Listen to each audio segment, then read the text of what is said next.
வணக்கம் நண்பர்களே. Rose Tamil stories சேனலுக்கு உங்களை அன்புடன் வரவேற்கிறோம். இன்றைய சுவாரஸ்யமான கதை தந்திரக்கார நரியும் நீல நிற சிங்கமும். வாங்க கதைக்குள் போகலாம். தந்திரக்கார நரியும் நீல நிற சிங்கமும். ஒரு காட்டில் ஒரு நரி வாழ்ந்து வந்தது. ஒருமுறை உணவை தேடி ஊருக்குள் சென்றபோது தவறுதலாக ஒரு துணி துவைப்பவர் வைத்திருந்த நீல நிற சாயம் நிறைந்த தொட்டிக்குள் விழுந்துவிட்டது.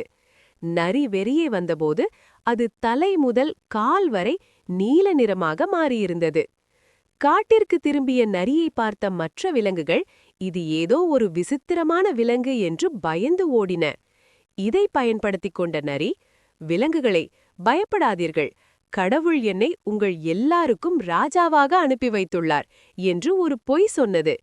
சிங்கம், புலி, கரடி என அனைத்து விலங்குகளும் அந்த நீல நிற நரியை வணங்கி அதற்கு தினமும் உணவை கொண்டு வந்து கொடுத்தன.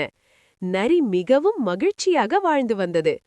ஒரு நாள் இரவு தூரத்திலிருந்த மற்ற நரிகள் ஊளையிடும் சத்தம் கேட்டது. அதை கேட்டவுடன் நம் நீல நிற நரிக்கு தான் ஒரு ராஜா என்கிற விஷயம் மறந்து போனது. அதுவும் உற்சாகத்தில் ஊ ஊ என்று ஊளையிடத் தொடங்கியது.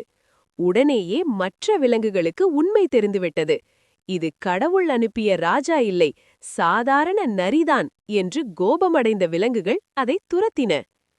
நண்பர்களே, இந்த கதையிலிருந்து என்ன கற்றுக்கொண்டோம் தெரியுமா? உண்மையை எவ்வளவு காலம் மறைத்தாலும் ஒரு நாள் அது கண்டிப்பாக வெளிப்படும். இந்த கதை உங்களுக்கு பிடிச்சிருந்தா லைக் பண்ணுங்க. ரோஸ் தமிழ் ஸ்டோரிஸ் சேனலை சப்ஸ்கிரைப் பண்ண மறக்காதீங்க. உங்க நண்பர்களுக்கும் ஷேர் பண்ணுங்க. மீண்டும் இன்னொரு அழகான கதையுடன் சந்திப்போம். நன்றி. பாய்.